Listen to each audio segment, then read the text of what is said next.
The history of squashing in my work goes back quite a long time. I started about 20 years ago, really, with a whole series of works which involved killing things off, so taking almost like a cartoon death from various things like Roadrunner running off a cliff, or Tom and Jerry being steamrollered, or being blown up, or dissolved, or pulverized. And so this is a continuing series, really.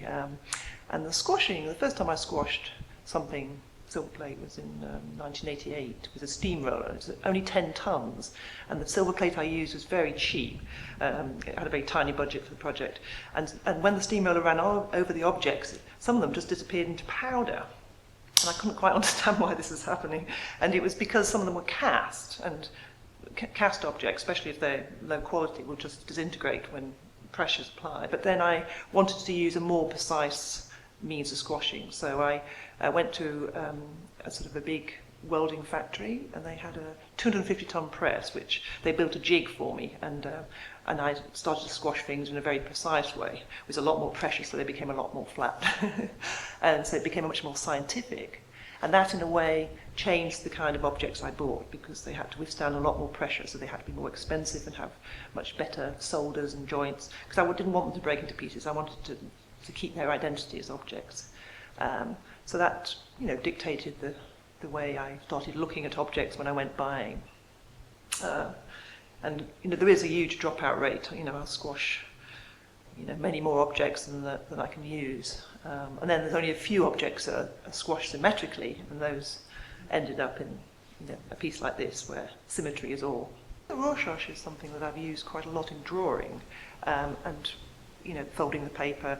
And I used in my drawings, I would make the ink, which is supposed to be this neutral, material that's, so the ink block is a benign thing that you can use to almost divine, different things.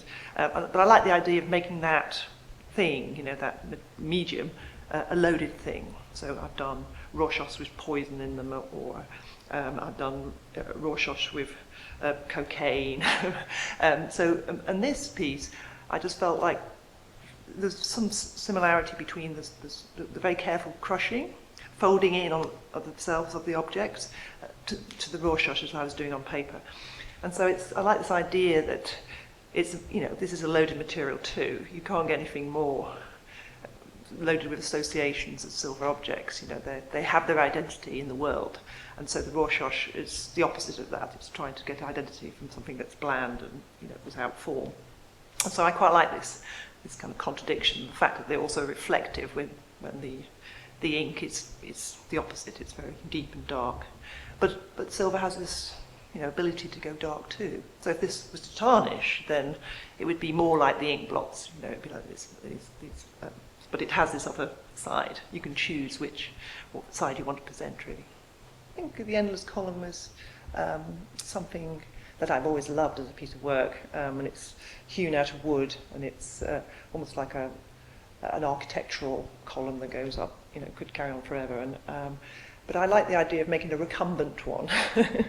And I have this theme in my work which is to do with nature and culture, I suppose, that so Richard Long's stones leading into the distance, or a walk through a daisy field, or the natural wood of Brancusi's endless column. In a way, I was referring to my own endless column, which is my relationship with silver, perhaps, but also the fact that it's a horizontal line rather than the vertical line, and it's robbed of its three dimensions too, which is, I love the chunkiness of Brancusi, and this is a kind of sort of not a parody, but a homage in some way to him. I have a very ambiguous relationship with gravity. I've got quite a fear of heights, and a sense of vertigo, which I find also quite exciting. If you go on top of St. Peter's in Rome, for example, and I'm terrified of heights, but there's a kind of thrill of, associated with that too. So the work, in a way, is trying to capture this sort of weird relationship with the earth, so the suspension becomes quite important. Also, I mean, we're battling with gravity all the time. As we get older, we get we lose the battle with it eventually, and so it's something that I have quite a great respect for. Also, I quite like the double side of the meaning of gravity, grave things and the Earth's grip on all of us. I did a piece years ago when I threw the dictionary definition of gravity, made in lead, so it's my handwriting in lead, off the White Cliffs of Dover, and then real gravity, scrambled the words, made them unintelligible because you couldn't read them anymore. But that was the real gravity, tinkering with our definition of it. So there's one definition you have in your head, but then there's a real physical reality of it. So I think it's, a very enduring sort of relationship I have with it.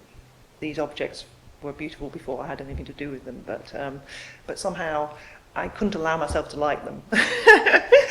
So squashing them, although they still remain beautiful, then I can enjoy the beauty of them, because one connotation's been removed and another one's been placed on it. So I think beauty is obviously in the eye of the beholder, and people have different associations. But I think beauty is very much part of our psyche. We respond to beauty, whether we're ambivalent about it or not. So for me, it's an important part of the work.